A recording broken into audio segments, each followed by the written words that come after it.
if no one is using marketplaces per se anymore and just asking the chatbots what to buy and buy it directly with the chatbot, what happens to the marketplaces? And this is something that all marketplace providers and services will have to consider. Let's Talk Marketplace. The Marketplace podcast with Ingrid Lommer and Valerie Dichtel. Hey, well, everyone, welcome back to Let's Talk Marketplace and to a very special episode because A, it's our final episode for this year and this is always a special one. And B, it's also very special because it's the last episode that I'll be doing together with Valerie for a while at least. So, last episode, Valerie, how does that make you feel? Oh, well, to be very honest, we're pre-recording this today. So as you listen to this, I don't know, there might be my baby boy already in our life. So Let's see. Yeah, let's see. Yeah, genau. Yeah, it's a bit strange to be honest, like just to let go business for some time, for a special time, and so. But it's also good that it now finally comes to like this break because juggling business. There are like so many things this year, preparing for the baby break, etc. That was actually also exhausting. It was a full year, definitely. It was really a full year, and we really covered everything up, but also tried not to talk about as early as some others would do about it. So the year actually flew past, passed really fast, and I really appreciate that I can take this break now. And I would say. So many things happened. You see, like I'm a bit like you, all over the place. So I would say we do a short recap of the year in like different point of views. So yeah, I think we could do that. We could look at what happened in the year as we normally do at the end of the year, and what happened in the industry, and also what happened with our business. But in this special case, I think we'd also reflect a little bit on how it goes personally and give you some insights on how we prepared Marketplace Universe for this special time that Valerie is going into, because we are a young startup after all. So we have challenges to meet with this, but I think we did pretty well, and maybe this is helpful to you in some way. So I guess we can dive into this. Yeah. And I doubt we fit it into 30 minutes, but let's give it a try. I doubt that as well. So I would say let's start with the biggest industry news, because that's important to all of you. And then we do like on the other point of view, a private and business, Marketplace Universe business review. So Ingrid, you are the news lady. So I would say, let's go on or start with the news review of this year. What was really going on this year in the marketplace industry?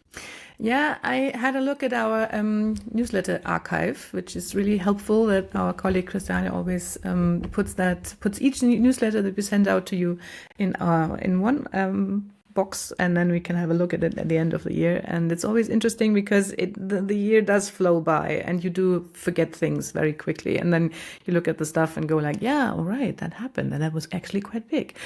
Yeah, and I think the thing that went through the whole year is that we are still in a crisis situation, even though we would like not to be, because growth rates have returned overall to most European e-commerce markets, but that growth isn't evenly distributed. So it mostly goes to the new Chinese players and to Amazon and to some select country and category leaders, and also to second-hand platforms, of course. But outside of these pockets of growth, the outlook is still quite tough. So this is, and I think also that tariffs were also a topic this year, right? Yes, but mostly for those who go to the US. So we had some stories from the community as well of people withdrawing again and struggling with their whole calculations. That wasn't that much of a topic inside Europe. but it might be gearing up to that next year a little bit. But Yeah, I we'll think see. so that there was an influence, right? Because like dropping the US or like lowering down the US in growth, we're like, okay, where do we go now? Yeah. Oh, there's Europe. Yeah, that's Europe, and Let's that go was there. definitely true for the Chinese players. Yeah, Yeah, so I think that is the other big topic that also went with us through the whole year. What to do with Temu and Shein and AliExpress, and how to react to their exponential growth, and how can we counter that? That was the problem that many companies, but also governments were dealing with, and we had some very different tries on that. For example, France was going down heavily on Shein in particular in the last month. And then we just had at the end of the year, the EU finance ministers coming together and saying, okay, we will cut the de minimis regulation for parcels with the worth of under 150 euros from 2026. So there have been some tries on that. And the growth of those platforms has been slowing down over the year, but that might just be because they have already grown so much and have become so important to European consumers that, of course, they can't keep on growing by 300%. Yeah.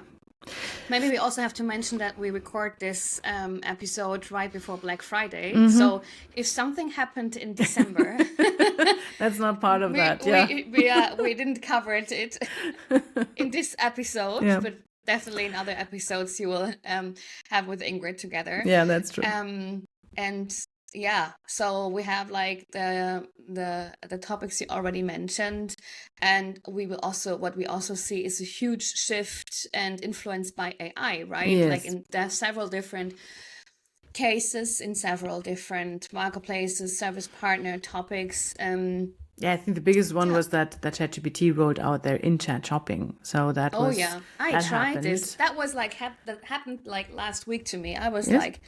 I looked actually to some what is like gardens, like for like window clothing.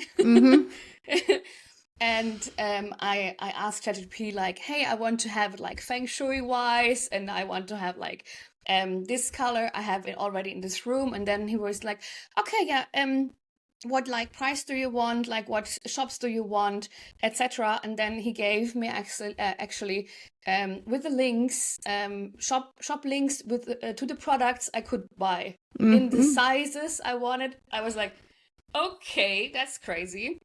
So I was like, okay. The problem starts here if you want to click on anything, because then often it doesn't work that way. But it worked. In this case, it worked. Okay, interesting. It worked, and they also have shown pictures in it. So I think they're. I mean, this is like still in baby shoes, yeah. Because there's like still of like it's obviously not working for every category. Or we tried this out in summer for holiday homes. That was a mess.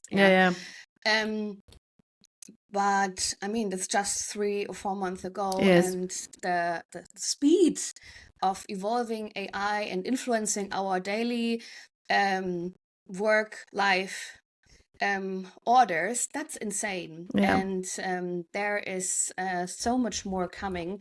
We also saw that Miracle also transforms content for AI agents, right? Because that's the whole part about it, and also influencing our marketplace business is that your content must be readable or scrapable for whatever or however AI does it, to be very honest. For the AI agents, because if you don't have, like, if you have shit content, then you will never be shown somewhere, right? So this content is again king. But we're moving from search optimization to AI optimization. Yes, that's quite true. That was like one of the big topics, I think, because everyone's thinking, okay, how can I use this? And Amazon's reacting, of course, with their own features, and Miracle did some stuff, and but it all feels very experimental at the moment, and everyone's not really sure where this is going. But I mean, if you look at the forecasts, I pulled up something also from the newsletter where we had a report on a McKinsey forecast, and they said by 2030, agentic commerce could be up to $5 trillion in turnover. So McKinsey is always very bold in their forecasts, but still, it is interesting to look at that. Definitely one of the big topics. And that's I think also a topic we will have a deeper look in the coming year, right? Yes, this is because I picked that up for my talk on the e-commerce expo that I will be holding, because I thought, of course, it takes the question to what happens to the marketplace business. If this, if no one is using marketplaces per se anymore and just asking the chatbots what to buy and buy it directly with the chatbot, what happens to the marketplaces? And this is something that all marketplace providers and services will have to consider. So I picked that up. Let's see where the research is going. On the case of AI, is your AI a he or a she? Because it's something that my kids yesterday asked me. And I just realized that you said just he gave me that and this and that offer. And I always, for me, it's a she. It's completely stupid, but. For me, it's an it. You just said he. Oh, really? Yes, you did. No. I realized I normally talk with her, and when she annoys me, she turns into an he.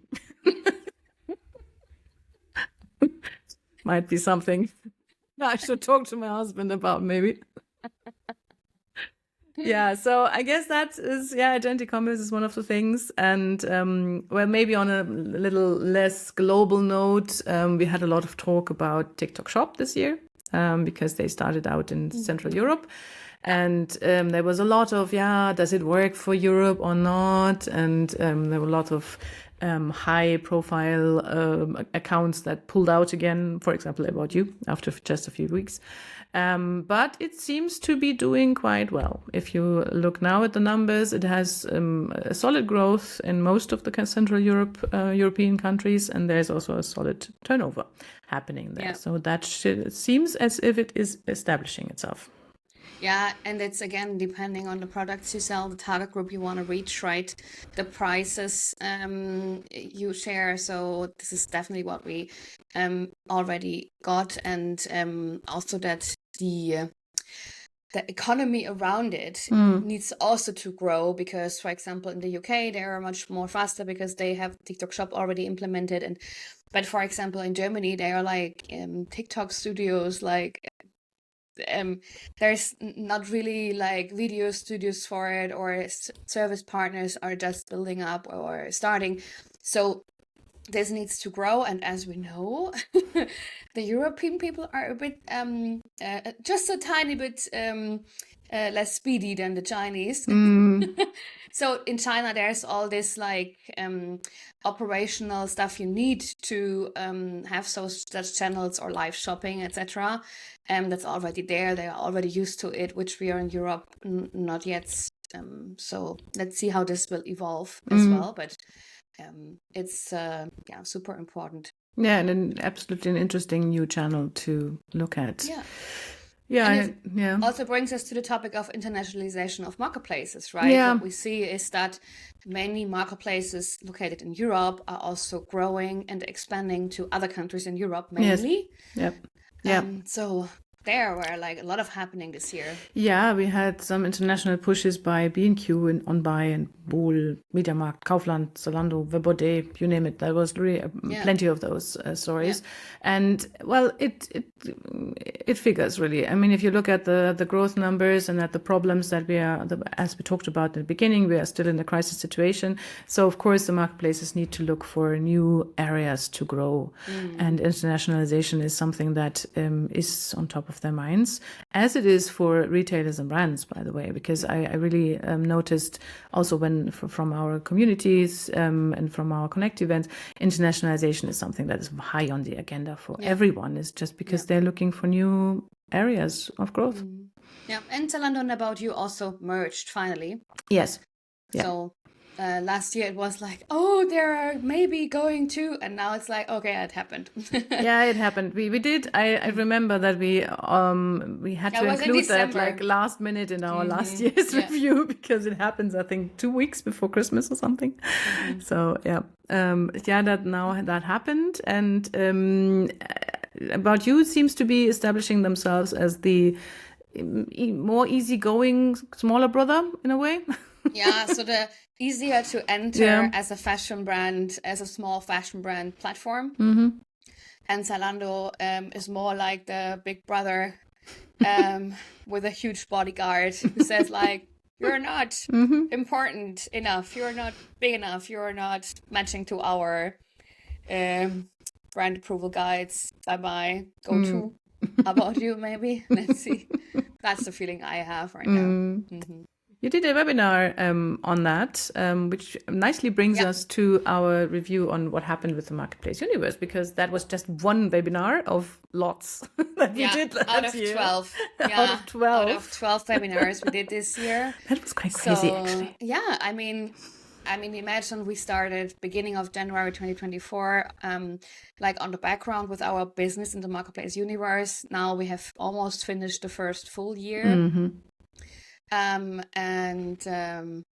implemented so many new content pieces. I mean, you knew us already from LinkedIn posts and podcasts, right? But then we added webinars where we host webinars. So if you want to watch any of our webinars this year, go to our website, marketplace-universe.com, and go to the events, and on the webinars, if you scroll down, you can rewatch every recording of the webinars we did, for example, with About You. We did some with Bol, with Kaufland, with eBay, with Channel Engine. There are so many different topics we covered with so many different speakers, also guest speakers from brands. So there's a lot of content in there for you. I'm really happy with those, actually. This is because that is really good content, and also content that is that will keep for a while because it goes so deep and is very operational in a way. So definitely it's worth free to check it content out for you, and that's actually what we do, right? We connect you as marketplace people in our universe, and we get also so much amazing feedback from you. Is it about our newsletter? I mean, newsletter is mainly your part, Ingrid, because if it would just still be me, there would still be no newsletter, of course. I have no clue, and I'm really so glad how amazing you're doing the newsletter with our team. I mean, now we have like 3,500 subscribers. And we just started last year. It's growing and growing. The opening rates are above 55%. Click rates is about 11%. And if anyone is here in the marketing, hey, these are really good numbers. We can really be proud of ourselves. It just goes to show that we managed to implement ourselves in your daily marketplace business and that is thank you for that, because that is really great. And then if we have another, because like as you can see, Ingrid is a news lady, I'm more the reporting and our internal topics. Whenever you go like, we need some figures, Valerie. Okay. It's like, okay, I have a look in our reports. I go and that deep in our Excel files. Well, we had amazing clients this year again. 72% of our clients rebooked us again. And come on, we were sold out in June or something, or July. For the whole year 2025. So if you want to work with us in the coming year, then you can next year. You can definitely. And this time you need to contact in the first quarter Ingrid. Normally that goes through Valerie, but now I have been taking over this whole part of the business, and more on that later maybe. And we have great clients like Kaufland Marketplace, Bol, eBay, MediaMarkt, Saturn, Exporto, Channel Base, Channel Engine, and so many more. We launched a new community, the Marketplace Leader Circle. Oh, yeah. With head of marketplaces from fashion and sports. from 16 different fashion brands and big fashion brands. It was really amazing to host this first circle. There will be another one in the coming year. You can also pre-register on our website, not just for sports and fashion, but also for other hardlines categories, let's say. Yeah, so that was a big one, I would say. Then we did a lot of events. Yes. We Lord, started 7 yeah. actually, which is crazy if you think it's nearly like more than one every 2 months. Yeah. 7 which is Marketplace Universe Connect events. Yeah, I mean, if we consider the work that goes into this for just organizing and finding the right location and the right catering, and of course inviting all the people there and making sure they have a good time, that is quite a feat. And so doing 7 of those, that was fun. Yeah, Exhausting, it was, but and fun. we did it mainly in Munich, Cologne, and Berlin, but we're also thinking about expanding because we overall expanded our audience more internationally. Yes. So maybe a few words on that later, but the Connect events were amazing because we see you in person, we get your direct feedback, we see your posts afterwards, we realize how many people extra just arriving for our event, not for the pre-event or like for the event where we thought we are just the pre-event for it or the side event. Yeah, that makes us so proud, and it also connects us with you in person. Means otherwise we are a full remote team, right? So in the meanwhile, I mean, we were always a full remote team.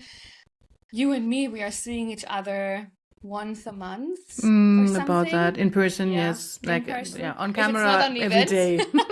I think. Yeah, almost. Yeah. But we have like a really great team with like we have a support of like additional roughly 7 ladies. All rock stars in the background, and that's also the reason it's not just that I'm going for a break and Ingrid is the only one taking over. No, of course not. I couldn't manage. So, no. Yeah. No, but we got a great team, and that is really helpful as well to have that in the background, and all of them taking responsibilities and shouldering part of the load, and just building that with us, and that it was quite a year. It was quite a year. Quite a year, yeah. Internationally, we grew, right? So we are much more present in the UK, in the US with the podcast, which is quite interesting. Yes. Shout out to all the US listeners here. Yeah. Yeah, and I always realize that because in the start of each webinar, we ask people, okay, let's try out the chat. Let's see if the chat is working, and just to try it out, write in the chat, where are you located? So where are you sitting? Yeah. And it makes me so happy to read all these international cities. And I'm like, I'm from Madrid, and I'm from Warsaw, and I'm from London, and I'm from Rome. And it's like, yes, please.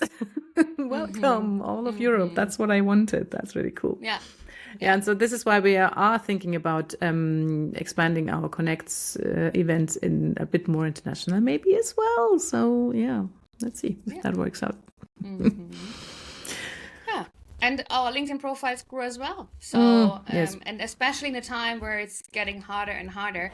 So I counted, and we published together more than 420 LinkedIn posts this year. So on both our with profiles, our whole team. Yep. Insane. It's insane. So every week, almost 5 posts from you and me. That's just a word. It's a full-blown media operation, actually. Yeah, and lots of good feedback there as well. I mean, you're now up to 21,000 followers, and I'm up to nearly 10,000 followers. We've got great impressions, and they are still growing. And of course, and especially engagement is growing. That's what we really appreciate every time that you are reacting to one of our posts and telling us what you think, and adding your insights that always feeds back into everything else we do. because then I get some new ideas about new content pieces, or then I come back to the next conference with the team and say, we need to do something about this or about that because I had a comment here. So yeah, keep doing that, please. And we're still bootstrapped, right? And then if you're not in startup language, means like we don't have any investors. It's mainly Ingrid and me who started this, and yeah, we are profitable. And I think this is also something where we could really be proud of. Is having a 6-figure business in just 1 year, which is profitable with so many amazing people working with us, and also with this great community we are building with you and our listeners, our audience, our readers. So yeah, we can really like do this, be proud yes, of us. yes, we can. And sometimes we miss this, right? Like celebrating our successes is sometimes like, oh yeah, the year has passed by. It was great numbers. Thank you. Bye-bye. Why we don't have the time, There's always like the next thing coming, or the next thing on the list, or the next Asana task to do, whatever. So there's not much time. I feel this also going into my baby break. It's also like, yeah, but I just need to do this, or like, and then I do this, and then I really do my break, and then I really do my break, and then it's like two weeks over my official maternity leave, and I'm like, yeah, well. Okay. But to be very honest, and this maybe leads us to our part 3, the personal review, because it's really from my personal female point of view, it's a challenge to be pregnant and have your own growing business, and managing everything. That it was really a crazy year, and it is a challenge, and this is, and I think it's good that you are calling it as such, because sometimes you either get the feedback of, you should just, either stay at home and stroke your baby belly, or you just rock this. Yeah, you're just pregnant, and of course you're building 3 businesses on the side, and that's not a problem at all. And I mean, of course, this is a struggle. Yeah, of course, it's something that you have to deal with. And that's all right, because in the end, if we don't work on it, and if you don't connect on it, and if you're not transparent on it, we can't solve it. And this is what I really appreciated, because you have always been very transparent with me and with the team, and saying what happens, what you need, how we can now move on. And maybe why don't you tell people a little bit about how you went on handing over your business, your side of the business, to my desk, because this was a long process in a way, and I think that might be helpful to hear that. Yeah, definitely. But maybe I would start a bit earlier, before founding a company with you, because I think that's quite important that you are. I'm so glad that we have each other. Otherwise, I would get crazy now thinking about like there's no one where I can whom I can like trust and hand over the business, and I know it will be there when I'm back.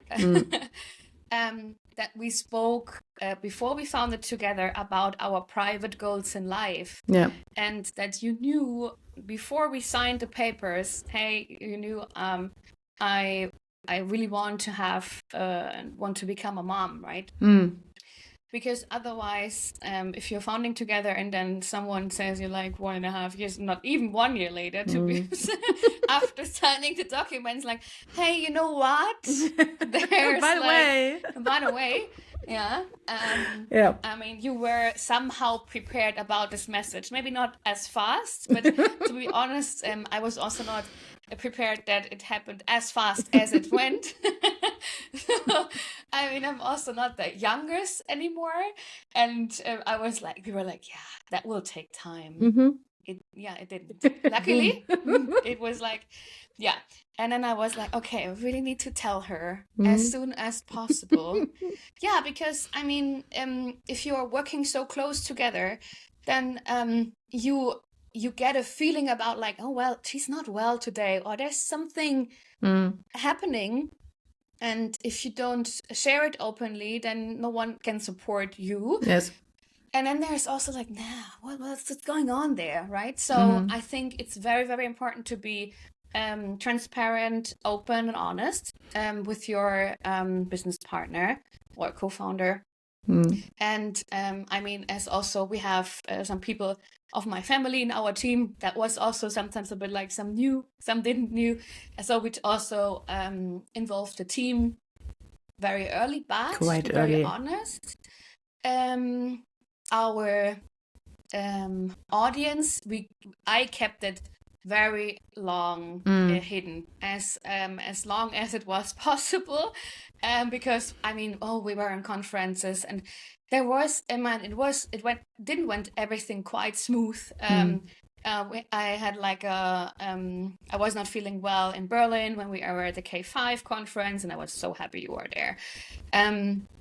There was like, really some ups and downs where I was like, okay, now I need a break, or I don't know. Yeah, and I think the thing that you heard most from your gynecologist was always like, take it easy, take it more easy, take it easiest. Yeah. What you want to start this project? Are you fucking kidding me? No. Yeah. So if my boyfriend is like, you know what my biggest challenge is, like getting you calmer, I was like, Well, it's just not in your nature. I mean, you are a force of nature. If you have something in your mind and you set your mind to it, you go for it 100%. And to have put a break in your way, I think that was challenging. Yeah. And that was for me also a bit of a tightrope walk, because of course I appreciate your this energy you have and that you bring. And this is how we build our business. Yeah, we both sort of feed from each other's energy and from each other's ideas. And one goes ahead with an idea and the other says, yeah, let's do this. Come on. And now I had this, okay, should I take this energy because I need it to for this transformation process? But on the other hand, I don't want to break down immediately, so I have to break. I have to, just go beside you and go like, I'll take this. I can take this. Give it to me. Thank you. And just and that was a bit of a balance, and to find the right way. And of course, it's you are in a situation where you are not fully in control in a way. Because and that is true. That is a hard thing to accept, I think. Yeah, and also we did bold decisions about our business. Yes. About like, do we do the next community season now or not? Right? Where we were openly sharing, and then time passed, and we were like, we should have started already 4 weeks ago, and we were like, both were like, shall we not? And then we realized, no, we sometimes there was even no space anymore, right? Yeah. So we also need to cut down topics which were important to us. Yeah, we had to postpone a few things. Yeah. Yeah, I had to stop a coaching. We also stopped some other projects, or paused them, to be very honest. Yeah, postponed. Yeah. We postponed them because it was simply not possible to keep everything juggling, because I mean, there's like one person like doing a break for some time, and maybe to say how long is that break time actually. Now it's December, I'm already off.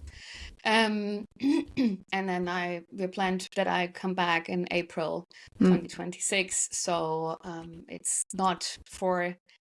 It's it's not a long time. It's actually for the first quarter where you maybe realize it, and then I'm already back again, because I have a great daddy for my child, and he's able to do this break, because to be very honest, this is a completely different side of the story, but having your own business, being self-employed, I mean, we're living in Germany.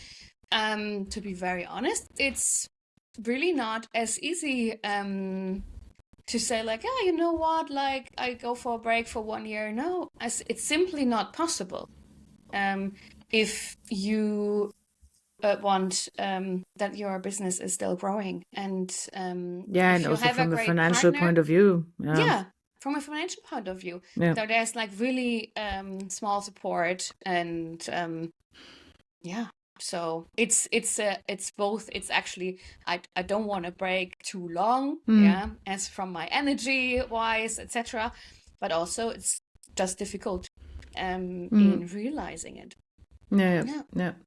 Yeah, so this is, as you say, it's not that long a period, but still, there was just a lot to consider. How do you do that? Yeah, how do you hand over a business? Because we have built this business in a way that we have responsibilities on my desk and responsibilities on your desk, and in generally we don't interact on each desk. Yeah, we meet up And and we they are tell each other what we separated did, by our and that works strength, well. right? Yeah, And what yeah, we just like to going do for and our what our strengths. strength Yeah, is. definitely. Yeah. And that works quite well when we're both there, and it also works good for when one of us went on vacation. We managed that pretty But good, it's like but that is just a short time. And then now we had this challenge to say, okay, how do we shift the important things from your desk to somewhere else? And we very soon realized we can't shift everything that is on that desk on my desk, because then I will just go mental. And so this is where we wondered, okay, how can we involve the team? In what areas can we involve the team? Where do I need to keep the head up on everything? How do I manage to keep everything under control while not doing everything operational? So that was quite a process, actually. And we realized no one really, there's no handbook for that. No. Not You really. have to create it by yourself. Yes. Yeah. And you have to let go sometimes of like really perfectness, or like the approach where I think like, oh, or my approach of like, if I'm doing it 100%. But if everyone, but if someone else is doing it, maybe it's 80%, and then still enough, Or maybe it's So- just their way of doing it, and it's a bit Yeah. different to yours. That's And also maybe the 100% are even not necessary in the future. So we will see after when I come back. We will see, okay, what was really necessary, what like fell down and no one didn't care about it. So I heard from another because I'm in a huge network of other entrepreneurs. And there was one guy who said like, yeah, I had a client and she was like, yeah, I automated all my processes because I became a mom, because I needed to have this time. So you have a different kind of pressure. And this is also what I felt. I had a different kind of pressure. So my baby belly is growing. And I was like, okay, I really need to do this handover now, because time is running. We don't know when he will arrive. And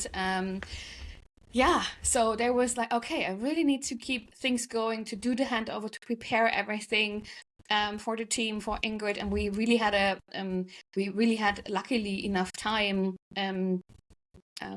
that I was able to do all these handovers. And now I'm really confident that he will do everything and which is needed. And when I come back, then we start over with both of our energies. Yeah, absolutely. I mean, process-wise, I think we did that quite well, looking back on it, because we did things step by step, and we first we freed you from the operational stuff more and more, so that you had time to really think about, okay, which processes do I need to write down? Very important. Write everything down, please. And or record it on Gemini and give you the transcript. Gemini is great for that. That's really good for it. It's really good. Yeah, and okay, and then whom do I involve, and how do I prep my team, and what stays with me? So that was a step-by-step thing. And I think back in May, we both were like, yeah, let's see how that works out. Don't know yet, but now by end of November, I'm quite confident, because we have had a good handover process. Yeah. And we also took our clients into our circle of trust from summertime on, I would say. So even though the audience and we informed you maybe really late, because I was like, I didn't felt it. I had a really bad experience in talking about it very early, and that was like really, really much pushed back.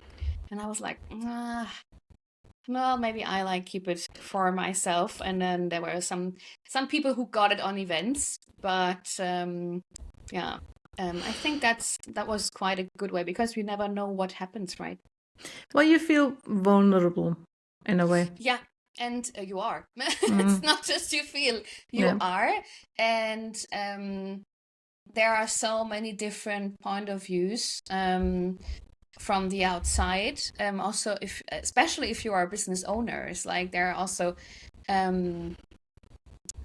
if we are not strong on the outside together, then there might be some like, oh, but we are your client and is everything going smooth and well, etc. And this is what we really can say. Yes, it will go smooth. Yes. You know, everyone knows, like, go to Ingrid, she's your point of contact. Our team is still there.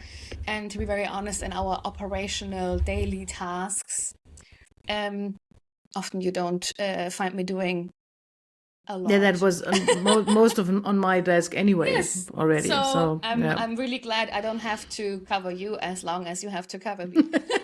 I'm through with the topic. Yeah, 2 boys, 116, 113. I'm fine. I'm out of this. Thank you very much. Yeah, my kids are coming in school and yours are finished school. Now I'm about to finish school. Yeah. So yeah. No surprises there from my side. Yeah, anyway. Yeah. I mean, I would say, because we are already quite over 30 minutes, of course we are, but maybe it was helpful to hear us rambling here. I moved also houses in between as well. Yes, you did. Yeah, that also happened. Forget that. Also happened. Oh, yeah. Because why not, Yeah, okay, because it makes sense to live together with your boyfriend when you're getting a baby. It's maybe helpful. I think it's helpful. Yeah, anyway, but maybe to sum that up, you one piece of advice to someone who's in the same situation as you are.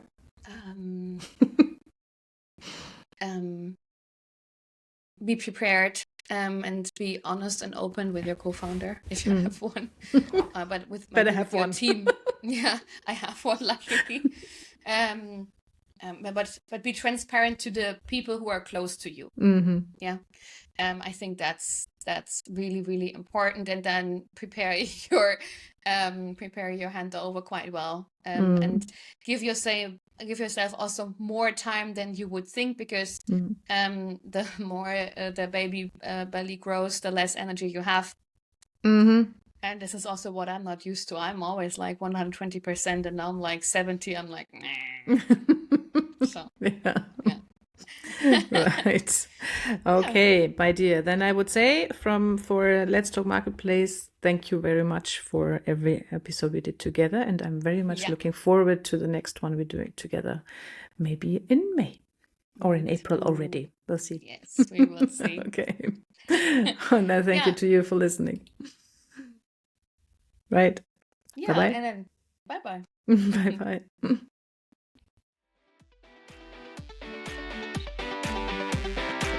You listen to Let's Talk Marketplace, the Marketplace podcast with Ingrid Lommer and Valerie Dichtel.